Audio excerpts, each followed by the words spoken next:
Hi everyone, I am Vico and it is English Lore Teller. Chapter 4: The Cure for a Curse. 6 years went past, and Mr. and Mrs. Lodge's married life was not happy. The farmer said little and did not often smile.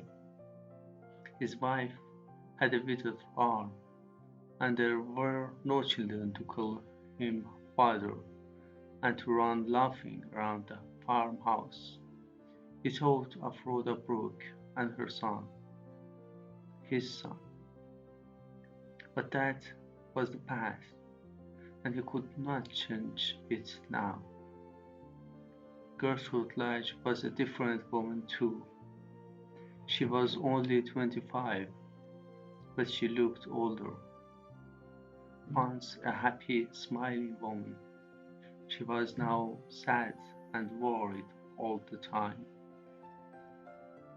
She loved her husband, but he no longer loved her, and she knew it. 6 years of married life, and only a few months of love, she sometimes whispered. Her left arm was no better. She tried one thing after another, but nothing helped her. Some of the things were a little strange, and her husband did not like them. You think too much about your arm, he said. You need somebody to talk to, somebody to be around the house. At one time, there was a boy. I wanted him to come and live with us, but he is too old now, and he went away. I don't know where. Gertrude knew about this boy now, and all of Rhoda Brooke's story, but she and her husband never spoke about it, and she never said anything to him about her visit to the wise man of Egden Heath, or about the face in the glass. She wanted so much to find a cure for her arm. My husband cannot love me because of this arm, she thought. So I must find a cure for it. I must. The wise man helped me before. Perhaps he can help me again.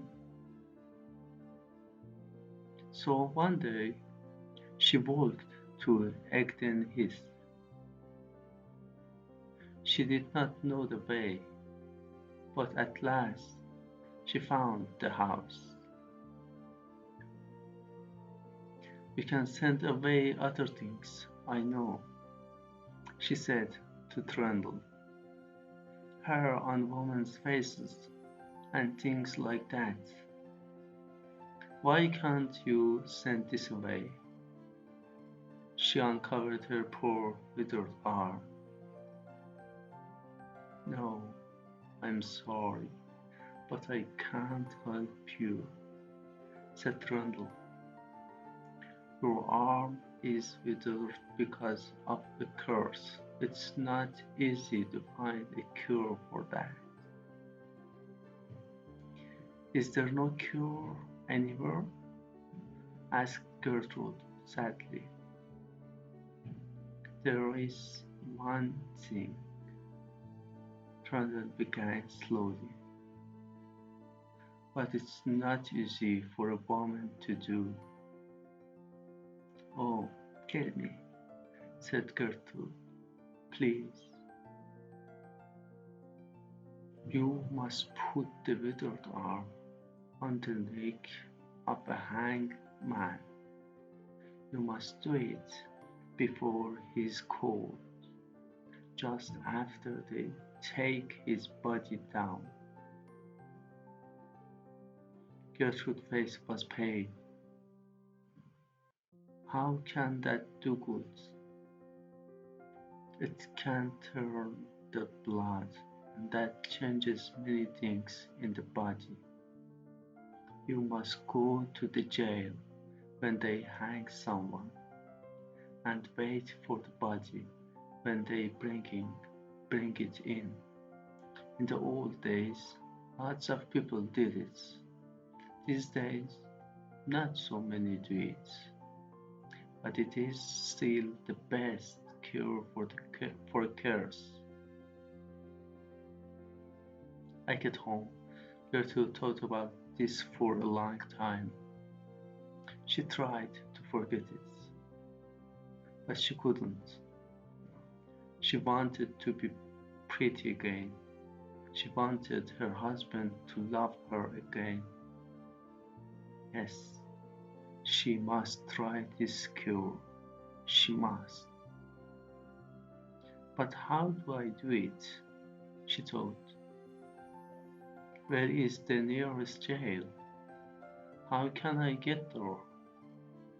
How often do they hang people?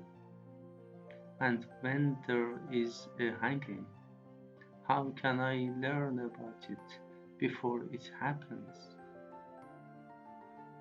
So many questions. There was no one to help her, but slowly she began to find the answers. She asked careful questions in the village, because country people always know everything. One old man was very helpful. The nearest jail is at Casterbridge, 15 miles away, he told Gertrude. They have trials there every 3 months, and there's usually a hanging after the trials. Some poor man or boy takes a cow or a sheep or just some bread, and they hang him for it. Lots of people go to watch the hangings. I don't know why. The next trials were in July, Gertrude learned. She asked her husband about them, but Lodge said very little. He was colder to her than usual, and she did not ask him again. He was often away these days, so she did not see much of him. July came, and Gertrude went to see the helpful old man in the village again. Just one hanging this time, he told her. It's for arson, I think. They're going to hang him next Saturday. Gertrude walked slowly home. I cannot tell my husband about this cure, she thought. And how can I be away from home for 2 nights? What can I say to him? But in the end, it was easy. On the Thursday before the hanging, Lodge came to her. I'm going away for 3 nights, he said. It's about farm work, so you can't come with me. That's all right, Gertrude said quietly. I'm happy to stay at home. They said nothing more, and on Thursday, Lodge drove away in the carriage.